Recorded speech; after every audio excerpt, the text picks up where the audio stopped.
Hello guys, alam niyo ba na napakahirap i-maintain ang ating fresh gata, yung bagong kayod nating gata, yung pinapiga natin. Minsan kasi pagka hindi natin nagagamit, nilalagay natin sa freezer. Ang problema kahit sariwang-sariwa yung ating gata, kahit kakakayod pa lang ay pag nilagay natin sa freezer at ginamit natin kinabukasan ay nag-iiba na ng lasa. So kahit na tumigas siya o na freezer na siya, talagang nag-iiba siya ng lasa mga idol. So talagang hindi na natin siya pwedeng gamitin. Siguro naman lahat naman tayo naka-experience na gano'n. Siguro lahat tayo ay na-try na natin. So yung iba kasing mga restaurant or mga karinderya kantin ay minsan ganun din, nahihirapan sila kasi nabukasan pagka mayroong gata na hindi nagamit at bagong bili, bagong pinakayod. Minsan kasi hindi natin nagagamit yan. So ang ginagawa natin ay nilalagay sa freezer. So kinabukasan useless din dahil hindi na siya nagagamit dahil nag-iiba siya ng lasa. Parang nag-iiba siya, parang nagiging panis. Siyempre comment nga mga idol kung na-try nyo yung ganun na kahit sariwa yung gata, kinabukasan kahit naka-frozen siya ay nag-iiba na ng lasa. So ang ginagawa natin, natapon na natin. So ganito po ang sistema ng ginagawa namin nung nasa restaurant ako.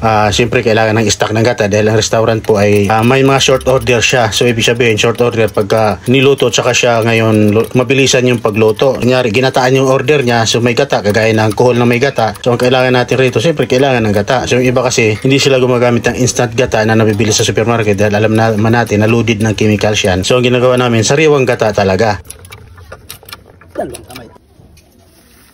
Ganito ng sistema para hindi masira, abot ng ilang linggo doon sa freezer ang ating gata o magiging instant gata. Una-una, pag ang gata natin kailangan bagong-bago ipakayo natin, lulutuin po natin yan mga idol. Ay kagaya na ginagawa ko, lulutuin po natin. At syempre habang niluluto natin, lagyan na po natin siya ng luya. Pakuluan lang po natin siya ng mga siguro mga 2 to 3, 5 minutes. Mga idol kasi pag sumubra naman baka magiging cooking oil, di ba? Baka magmamantika naman siya. So konting kulo lang, mga 3 minutes siguro.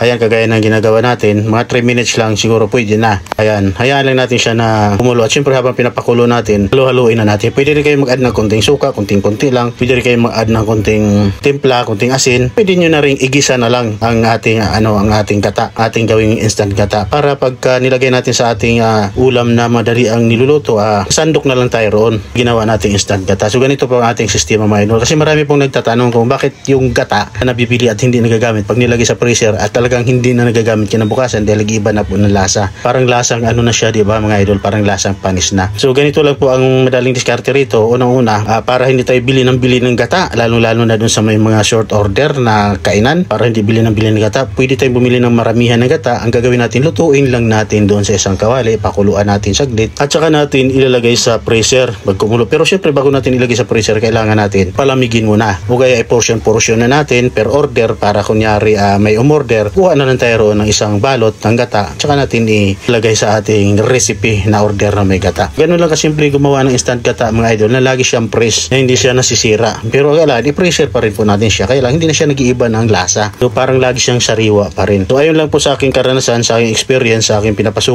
So ganito lang po ang aming ginagawa. Ayan mga idol, at ganyan lang kasimple kadali gumawa ng instant gata na para hindi po tayo masiraan ng gata. Kaya sayang naman, napakamahal po ng gata.